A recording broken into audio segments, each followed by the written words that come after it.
Komisi untuk Orang Hilang dan Korban Tindak Kekerasan atau Kontras mengajukan surat permohonan informasi kepada Kementerian Perdagangan Republik Indonesia atau Kemendag RI.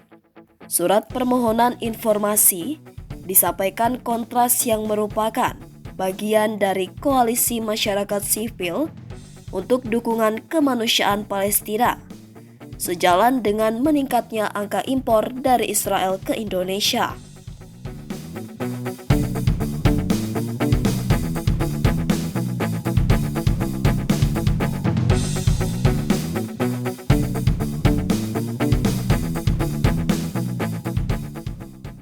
Koalisi Masyarakat Sipil untuk Dukungan Kemanusiaan Palestina sendiri terdiri dari beberapa elemen.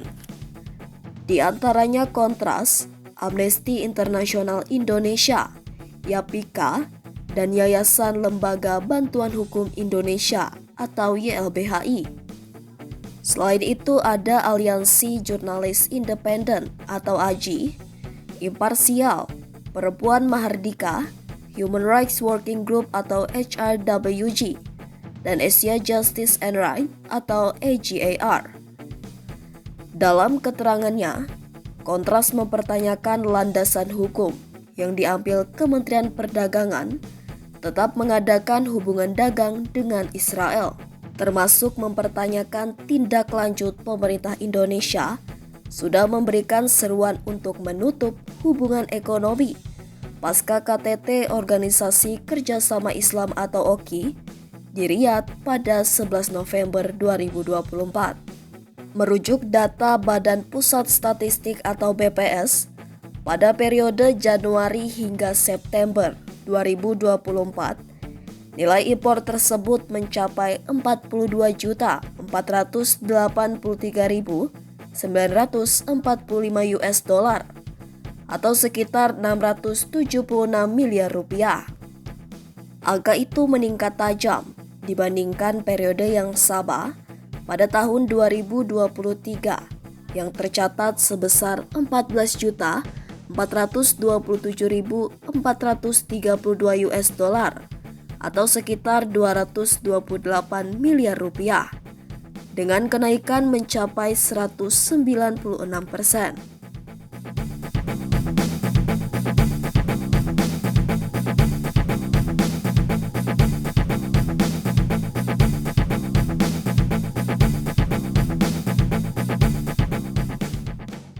Disampaikan bahwa gerakan masyarakat sipil menyerukan dilakukannya boikot, divestasi, dan sanksi atau BDS terhadap produk-produk Israel di Indonesia juga menuju langkah yang progresif.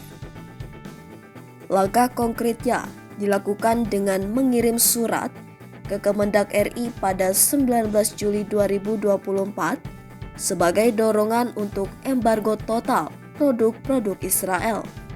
Berikut penerapan sanksi tegas kepada berbagai perusahaan yang masih terlibat dalam perdagangan dengan Israel. Sayangnya, upaya tersebut tidak mendapat tanggapan serius dari Kementerian Perdagangan.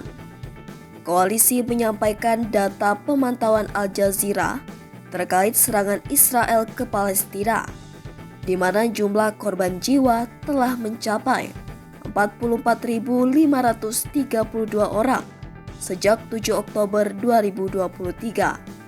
Pada 4 Desember 2024, pasukan Israel juga melancarkan serangan yang menghantam kamp pengungsian warga Palestina di Al-Mawasi, Khan Yunis, jalur Gaza Selatan. Serangan menewaskan sedikitnya 20 orang, termasuk wanita dan anak-anak.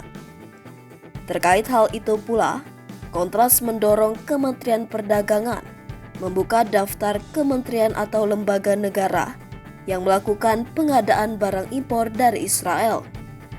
Kedua, pemerintah Indonesia harus segera menghentikan semua bentuk hubungan perdagangan dengan Israel, kata Dimas Bagus Arya. Penghentian hubungan ini sebagai wujud nyata komitmen terhadap solidaritas internasional dan dukungan terhadap perjuangan kemerdekaan Palestina.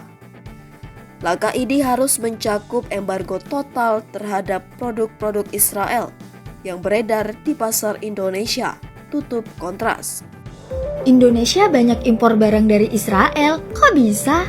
Padahal kan mereka nggak ada hubungan bilateral. Kata PLT Kepala BPS Amalia Adininggar Widyasanti, meskipun tidak memiliki hubungan diplomatik, hubungan dagang tetap bisa dilakukan karena ini adalah bisnis to bisnis.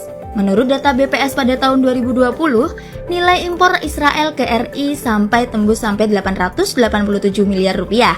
Lalu pada tahun 2021 totalnya 416 miliar rupiah. Tahun 2022 totalnya 750 miliar rupiah.